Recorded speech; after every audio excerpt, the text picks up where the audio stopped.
Par l'accueil chaleureux que j'ai reçu de l'homme au livre, qui, par mon passage chez Drucker, a été une chose très remarquée, avec 10 millions de téléspectateurs, plus de 80 000 lettres et 24 conférences. J'ai voulu remonter le temps de ce livre, et remonter le temps, c'était remonter dans mon enfance qui s'est passée aux Antilles, en Guadeloupe plus précisément, et qui raconte ce que j'avais déjà laissé là-bas, avec une maman A, plusieurs mères d'ailleurs. Il y a le maman A, il y a Bi, il y a mon arrière-grand-mère de l'autre côté, et tous étaient représentés par des buffets. Et on a immigré en France, si je puis dire, avec nos mères plurielles, qui étaient des buffets dans la salle à manger. Et ce bruit, ce caquettement, cette joie de vivre malgré les difficultés, cette maison coloniale qui faisait du bruit avec le bois, avec ce sentiment d'appartenir à une nature qui m'est propre, c'est-à-dire les bananiers, les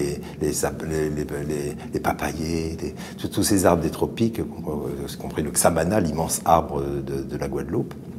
Et j'ai voulu retrouver cela dans mon enfance en racontant un récit de l'enfant que j'étais et qui a fait ce chemin petit à petit pour finir vers Jérusalem. Et quand je me promène en Israël et je vois encore ces bananeraies, je ne peux pas m'empêcher de penser à l'enfant que j'étais, qui adorait cela, qui adorait la force de la soufrière, qui adorait le bruit du coq le matin, qui adorait le paquebot. J'oublie le paquebot puisqu'on a fait beaucoup d'allers-retours. Et ces grands paquebots qui s'appelaient Flandre, Antilles, Colombie, qui nous ont portés de continent, d'île en continent, qui nous ont fait traverser toutes les mers.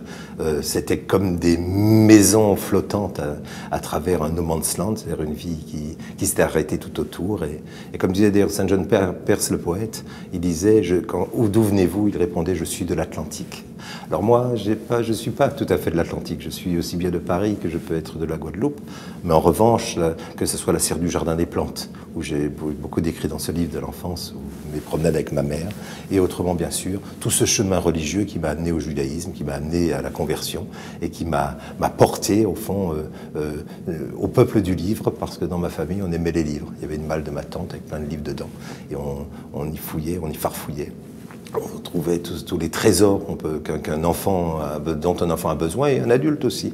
Et au fond, si mon premier livre s'appelait L'homme au livre à cause de cela, le deuxième, j'ai voulu l'appeler La berceuse en acajou.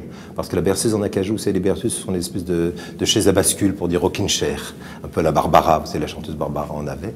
Et nous hérits de ces berceuses. Mon frère, un de mes frères, a hérité de la berceuse de l'oncle Guichard, qui était hémiplégique, et qui finalement a pris la forme de son hémiplégie. Moi, j'ai eu celle de mon père, j'ai hérité ce qui était la même avec mon grand-père. Et souvent dans ma famille, les gens vivaient dedans à la fin de leur vie, mouraient dedans, et nous, enfants, on passait notre vie sur leurs genoux à écouter les belles histoires tropicales ou les histoires plus tristes de la famille, notamment que mon grand-père Paparoro venait de Hongrie, qu'il a perdu ses parents à 6 ans, qu'il était en fait juif de Hongrie, et qui s'est mélangé, tous ces mélanges qui se sont faits avec évidemment avec l'esclavage des Noirs d'Afrique, les Mandingues, les Peuls ou les Bambara qui se sont retrouvés, et puis aussi les maîtres. Et donc en moi, il y a le maître, il y a aussi l'esclave.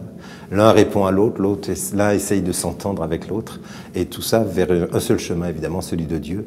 Et j'ai voulu que l'enfant que j'étais écoute la parole de l'adulte que je suis devenu. C'est un peu ça le sujet de la berceuse en acajou. Elle a le roulis des vagues, elle a le roulis du bateau, et même encore aujourd'hui, à mes enfants, je suis assis sur cette berceuse, je leur raconte des histoires, qu'est-ce que je peux faire d'autre ?